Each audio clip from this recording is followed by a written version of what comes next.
Bonjour Paul Ferris. Bonjour Cindy Bobbio. Vous êtes naturopathe, vous avez écrit de nombreux ouvrages sur la santé au naturel. Qu'est-ce qui vous a amené à vous intéresser tout particulièrement à la maladie de Lyme? Alors, disons que l'une des premières fois où j'ai été en prise directe avec la maladie de Lyme, c'est lors d'un séjour aux États-Unis où la fille d'un de mes amis, de l'ami qui me recevait, a été victime de la maladie de Lyme, mais de façon aiguë. C'est-à-dire qu'elle a dû être hospitalisée en urgence. Et là, étant sur place dans cette maison en complète panique, parce que la maladie de Lyme, quand on l'a de façon aiguë, c'est une paralysie, avec paralysie faciale, impossibilité de parler, impossibilité de déglutir, donc c'est quelque chose de très grave. Et elle a été mise immédiatement hospitalisée en urgence, mise sous antibiotiques pendant 8 jours. Et là, j'ai commencé à m'intéresser à la question. C'était en 2007.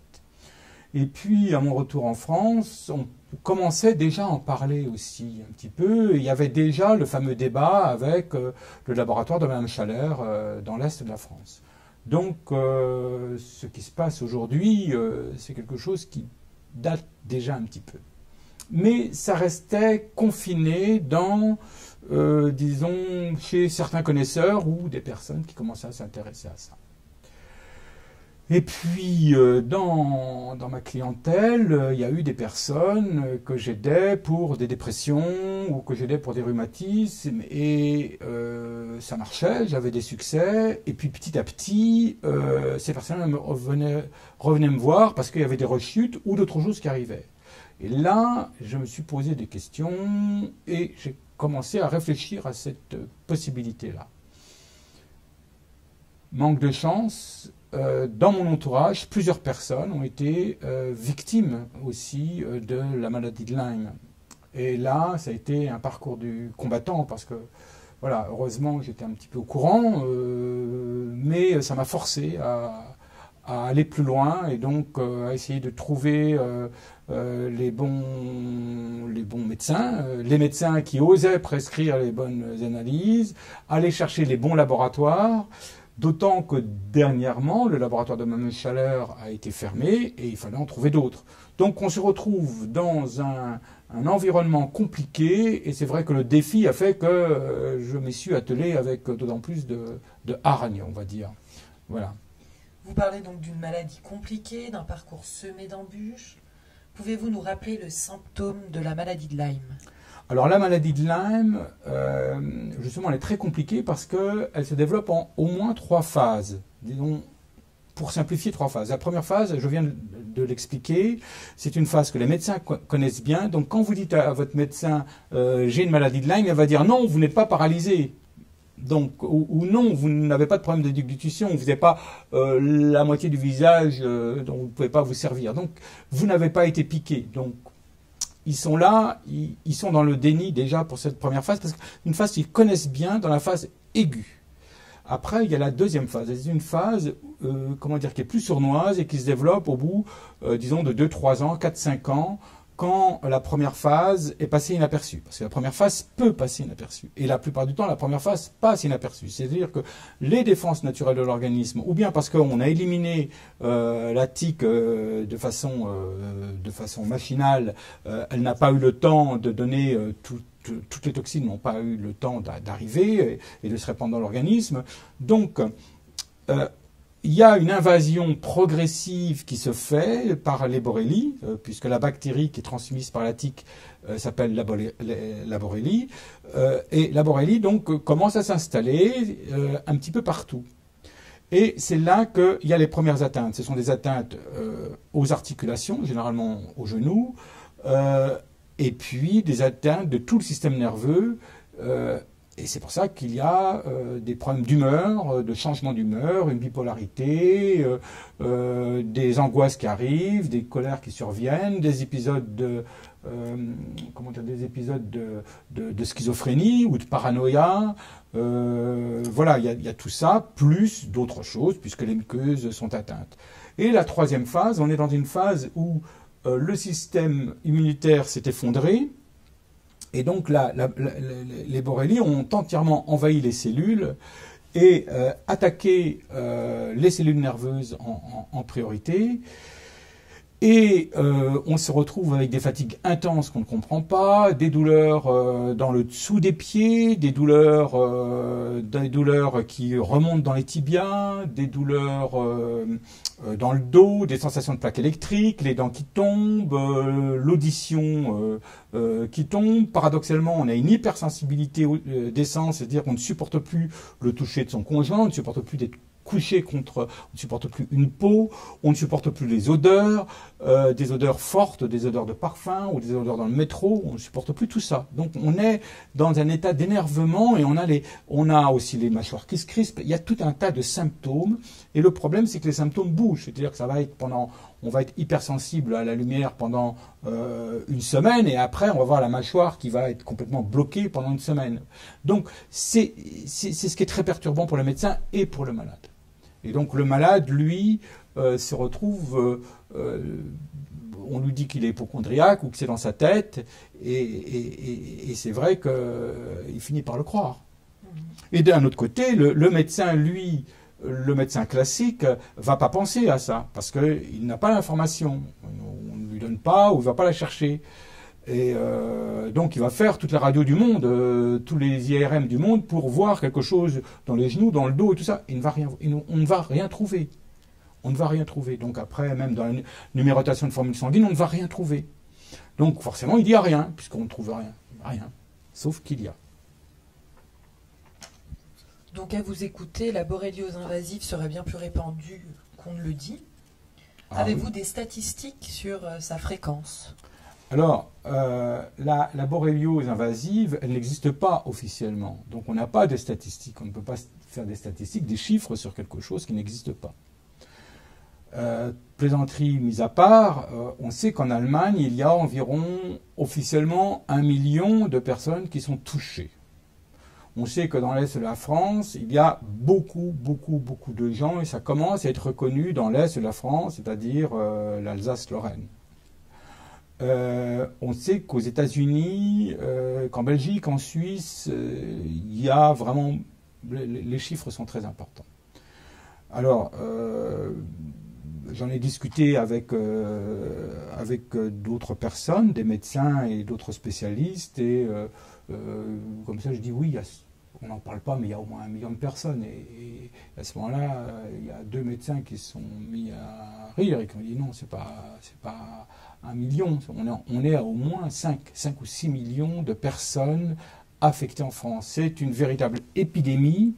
On peut dire que on peut presque affirmer, disons que dans 90% des cas, la fibromyalgie est due à la maladie de Lyme. Donc c'est très fréquent. Alors après, il n'y a pas 5 millions de personnes qui souffrent à ne pas pouvoir se lever ou où c'en est invalidant. Mais il y a vraiment beaucoup de gens qui souffrent sans savoir pourquoi, alors qu'il y a une réponse, on peut donner une réponse. Donc depuis plus de 30 ans, vous défendez les médecines naturelles. Vous avez été l'un des premiers à dénoncer la surconsommation d'antibiotiques. Et aujourd'hui, vous affirmez que les traitements lourds sont indispensables pour se débarrasser de la maladie de Lyme. N'est-ce pas complètement contradictoire avec votre démarche thérapeutique ?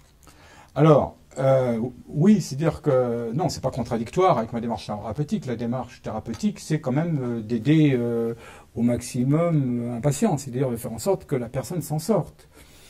Alors c'est vrai que depuis plus de 30 ans, je défends la médecine naturelle, j'ai écrit des centaines d'articles, j'ai été à l'origine de plusieurs polémiques, dont une sur les antibiotiques pour soigner l'angine, une autre sur le THS où j'ai montré les dangers.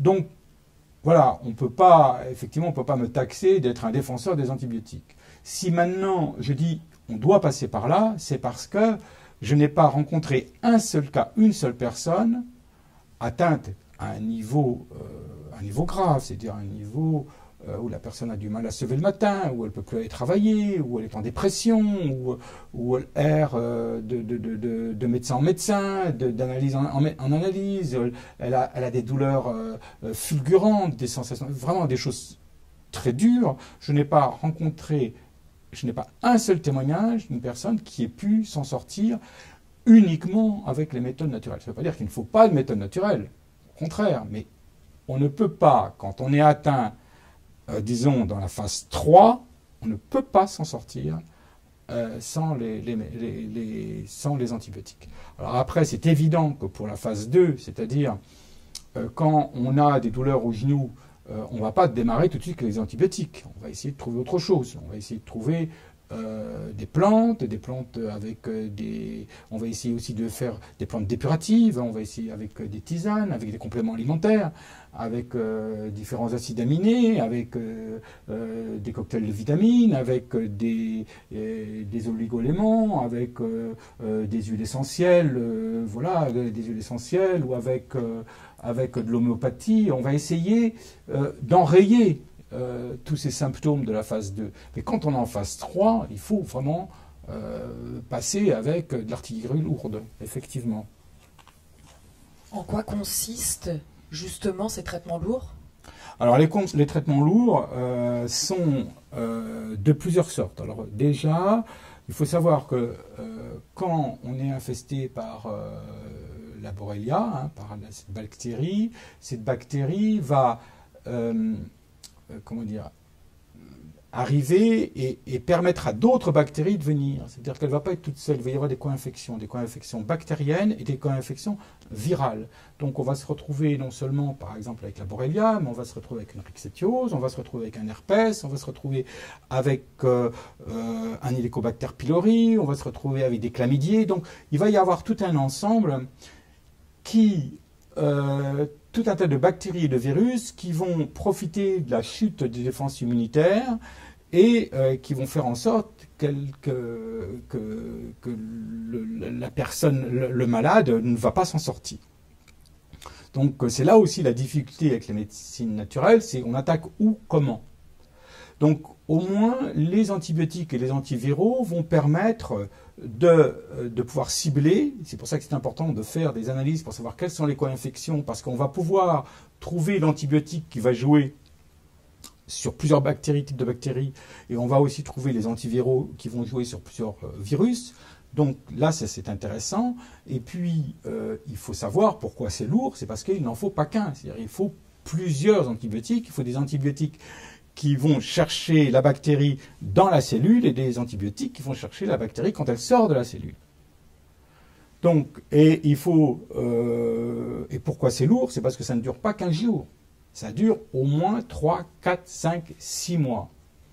Pourquoi? Parce que le cycle de vie de ces bactéries est d'environ 1 an. 1 mois, pardon, excusez-moi. 1 mois. Donc le lapsus, il est là, c'est parce que bien des malades mettent au moins 1 an pour s'en sortir. Donc mon lapsus s'explique très bien. Mais le cycle de la bactérie elle-même est de 1 mois. Donc, mais on ne sait pas quelles sont les bactéries qui sont, elles n'ont pas une petite étiquette et dire attention je sors ou attention, non, elles sont par millions et on ne sait pas celles qui sont dedans, celles qui sont dehors. Donc, on ne sait pas quand elles vont sortir. Donc on est obligé, et on ne sait pas si elles se sont reproduites, et on ne sait pas à quel moment elles vont se reproduire. Donc on sait que leur cycle de vie ou leur cycle de reproduction est d'environ d'1 mois. Donc il faut au moins 4 mois. Après, la moyenne, c'est d'environ 6 mois. Ça veut dire 6 mois d'antibiotiques. D'antibiotiques sur voie orale et de plusieurs sortes, avec des antiviraux, avec d'autres remèdes pour soulager le rhumatisme, pour soulager la douleur. C'est de l'ordre de 10 ou 20 comprimés à prendre tous les jours, 2 fois par jour. C'est énorme. Donc comment on peut associer les solutions naturelles à ce traitement chimique? Certaines personnes utilisent aussi des huiles essentielles. Qu'en pensez-vous? Alors, les méthodes naturelles sont absolument indispensables. Alors, je donne un exemple, par exemple. Pour les antibiotiques, on remarque que les antibiotiques vont provoquer, par exemple, des douleurs gastriques et vont provoquer une acidose de l'organisme. Donc, s'il y a une acidose qui arrive, il va y avoir, ça va amplifier tout ce qui est maladie fongique et candidose. Donc on est dans un cycle vicieux. Généralement, les médecins vont donner des pansements gastriques pour éviter justement, pour permettre d'une part que les antibiotiques ne soient pas cramés complètement par les sucs gastriques d'entrée de jeu, et d'autre part pour éviter que les antibiotiques attaquent justement les parois de l'estomac. Mais une solution toute simple, c'est par exemple de prendre des antibiotiques avec plusieurs comprimés de spiruline. Alors là, voilà, par exemple, je prends de la spiruline, je prends comme ça une bonne poignée, je mets mes comprimés au milieu, mes antiviraux ou mes antibiotiques, et j'avale tout ça avec un bon verre d'eau.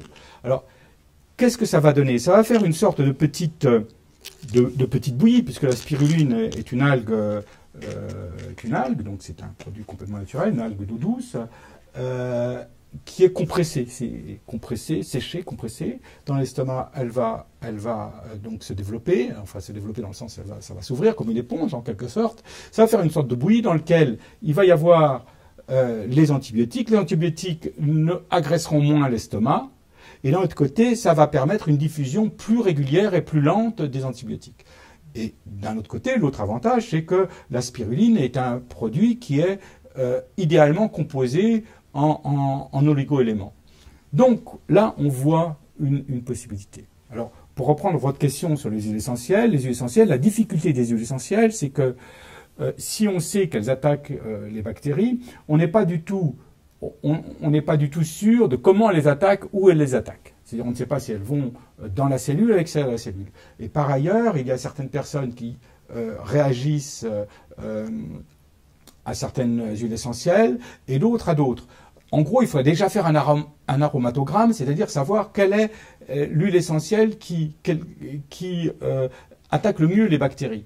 Donc ça veut dire qu'il faut faire aussi des prélèvements sanguins, des prélèvements de matière organique, faire des cultures avec les huiles essentielles. C'est très très compliqué. En plus, on peut avoir des nausées, et les huiles essentielles prises à haute dose sont agressives pour le foie. Donc c'est compliqué. Alors il y a une méthode que j'ai expérimentée, c'est de mettre par exemple de prendre de l'huile essentielle, de faire un petit mélange d'huile essentielle. Alors après, faut faire attention parce qu'il y a des huiles essentielles qui sont très agressives. Le thym est agressif, la sarriette l'est un petit peu moins, mais elle est quand même agressive. Il y a des huiles essentielles comme la camomille qui, elles aussi, sont très fortes.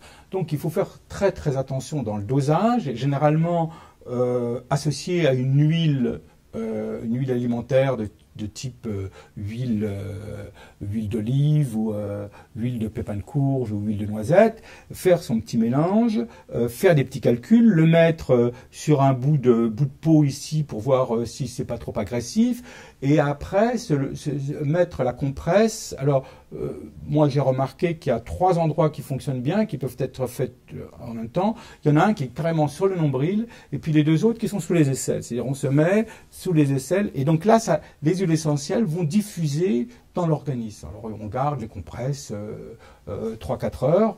Certains ne les supportent plus au bout d'1 heure, donc on les retire.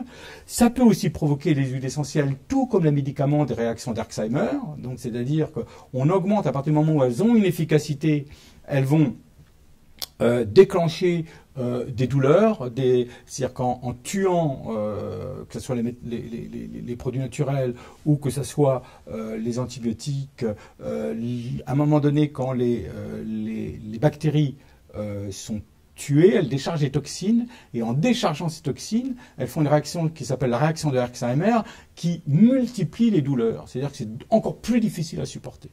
Donc il faut aussi gérer tout ça. Il faut aussi gérer tout ça dans le traitement. Donc le traitement, c'est une stratégie générale, globale.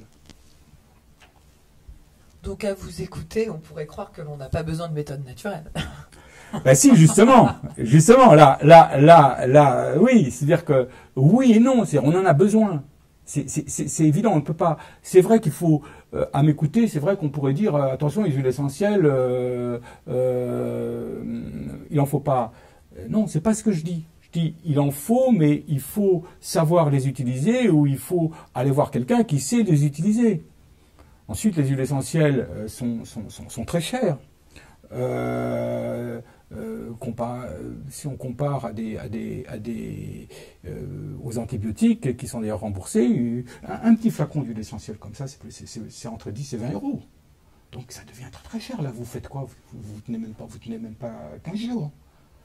Donc quand on a, je ne sais pas si vous voyez un petit peu ce que j'ai mis sur la table, là, il y en a un petit peu partout. Quand on fait l'addition de tout ce qu'on a besoin en complément alimentaire ou en produits naturels, on a déjà un budget conséquent. Donc après, il faut faire des choix. Il faut faire des choix, il faut faire une stratégie. Donc qu'est-ce qu'il faut faire? Donc les produits naturels sont indispensables. Mais il ne faut pas se jeter dessus et penser qu'on ne va y arriver qu'avec ça. Alors, dans les choses qui sont pas chères et qui sont faciles, il y a une chose qui est absolument indispensable, c'est le magnésium.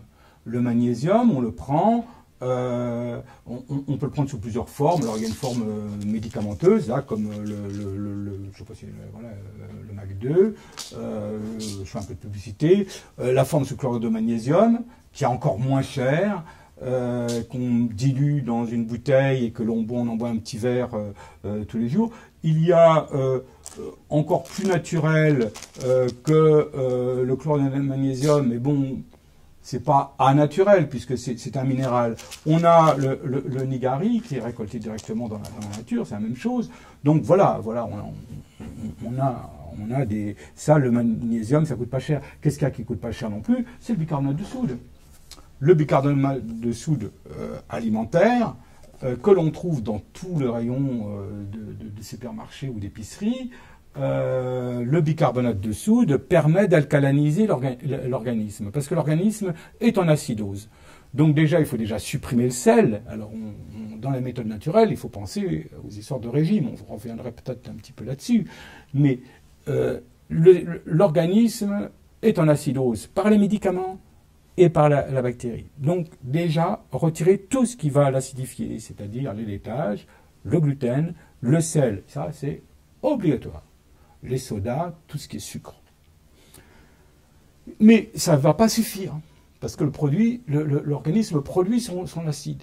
Donc, il va falloir lui donner une base, un produit alcalin. Et le produit alcalin de base, c'est le bicarbonate de soude. Donc, la cuisine, au lieu de saler avec du sel de cuisine, on met du bicarbonate de soude, on se brosse les dents avec le bicarbonate de soude, et on fait tout avec le bicarbonate de soude. Et donc, on va baisser l'acidité de l'organisme, et surtout, on va aussi éviter les crises d'hypertension, parce que dans la maladie de Lyme, on se paye des crises d'hypertension qui peuvent aller loin, avec des lésions cardiovasculaires. Le tableau est... Mais justement, comment faire un choix parmi toutes les solutions naturelles, en fait? Y a-t-il des thérapies plus efficaces que les autres? Alors, on sait qu'il y a c'est pour ça qu'il faut être aidé. On ne peut pas s'en sortir seul. Parce qu'il y a à la fois une stratégie à avoir selon la phase de la maladie. Alors, je vous donne un exemple. Il y a un produit naturel qui marche très bien, qui est l'argent colloïdal. L'argent colloïdal est un antibiotique naturel qui est normalement interdit en ingestion en France. Bon, on le trouve, donc c'est interdit, mais si les gens veulent en prendre, ils en prennent, c'est leur problème. Il se trouve que ça fonctionne très bien. Et ce n'est pas interdit dans les autres pays. On a des retours là-dessus, ça fonctionne. Ça ne fonctionne pas suffisamment, mais ça fonctionne. C'est un antibiotique naturel qui a une certaine valeur, tout comme les huiles essentielles. Le problème, c'est que si on fait tout en même temps, l'organisme s'habitue à tout, il se mitridatise, c'est-à-dire qu'on n'aura plus d'armes. Donc il vaut mieux qu'on se garde, par exemple, l'argent colloïdal quand on est en phase 2, qu'on commence à soupçonner la maladie de Lyme et qu'on n'ose pas attaquer les antibiotiques, ou bien qu'on a fini avec les antibiotiques, on va se garder des antibiotiques naturels comme ces fameuses huiles essentielles ou l'argent colloïdal, ou bien encore comme l'ail. On va se garder des solutions. Donc il y a une stratégie à avoir. Mais les produits naturels, il y en a beaucoup. Alors déjà, on pourrait citer l'ail. L'ail, soit on prend l'ail de façon alimentaire, il faut au moins 1 à 2 gousses par jour. C'est-à-dire qu'on a une laine de cow-boy, votre compagnon ou votre compagne sera moitié content, votre entourage aussi. Donc il existe des capsules, ça ne s'appelle pas des gélules, ça s'appelle des capsules de macérat d'ail. Généralement, il y a autre chose, il peut y avoir de l'aubépine ou en Belgique, s'il y a du gui ou de l'olivier. Donc c'est un avantage de faire baisser l'hypertension et c'est un purifiant de l'organisme. Et là, il faut pas en prendre 1 ou 2. Là. On est dans du complément alimentaire, il faut y aller carrément. C'est-à-dire qu'il faut en prendre 10, 12 par jour. Pour avoir l'équivalent d'une gousse d'ail, c'est 10, 12 par jour. Hein. Alors là, on ne va pas, comme on dit vulgairement, sentir de fouetter, quoi. Hein.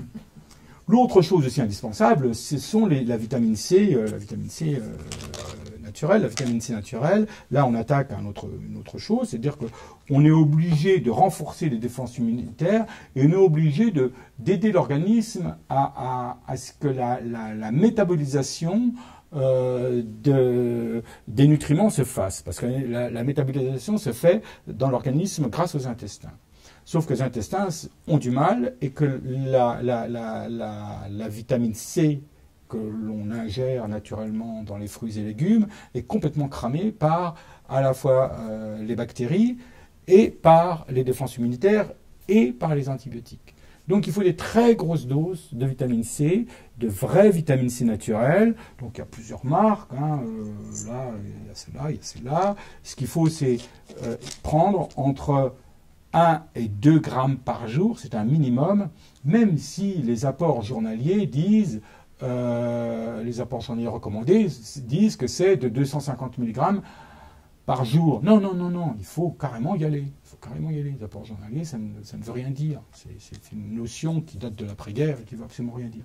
Donc on a quand même des choses. Après, on a aussi les probiotiques. Il faut absolument prendre des probiotiques pour réensemencer la flore intestinale, puisque la flore intestinale est cramée et par les bactéries et par les antibiotiques. Donc il faut réensemencer. Donc là, il y a une marque qui en fait, mais des probiotiques, on en trouve en pharmacie ou sur Internet ou dans les magasins de produits naturels. Ce qu'il faut bien regarder, c'est lire le nombre de souches qu'il y a et le nombre de milliards. Si ce n'est que quelques millions, ça ne vaut pas le coup. Il faut vraiment qu'on compte en au moins 5-6 souches et en dizaines de milliards de bactéries qui sont des probiotiques. Là, ce sont des bonnes bactéries, parce que les bonnes bactéries vont bouffer les méchantes. Et qu'est-ce qu'on a d'autre? Là, sur la table, j'ai mis mes petites penses-bêtes. Eh bien, on peut avoir du cuivre en oligo-éléments, on peut avoir de la vitamine B12, on peut avoir... Ah, ça c'est très très important, la propolis. La propolis, ça coûte cher malheureusement, mais la propolis c'est un produit de la ruche qui se présente sous forme de petites graines. Alors, je ne sais pas si vous voyez là, c'est un peu difficile, vous voyez, ça se présente là comme ça. Alors, je ne vous ai pas montré dans le bon sens, excusez-moi. Donc ça se présente là-dessus, on en prend un petit peu et on l'avale et on mâche. Il y a un sachet comme ça, qui coûte pas loin de 20 €. Ça vous fait, disons, 10 jours maximum. Hein. Excusez-moi, je préfère le recracher parce que ce n'est pas poli de parler en mâchant. Voilà. Une autre question. Ben merci, Paul Ferris. Moi, je trouve que c'était très clair. Donc, je rappelle que vous avez écrit plusieurs livres sur la santé, que vous êtes journaliste et naturopathe. Je vous dis à très bientôt. Merci Cindy Bobbio, merci à vous d'être venu, et puis à une autre fois. Au revoir. À très bientôt.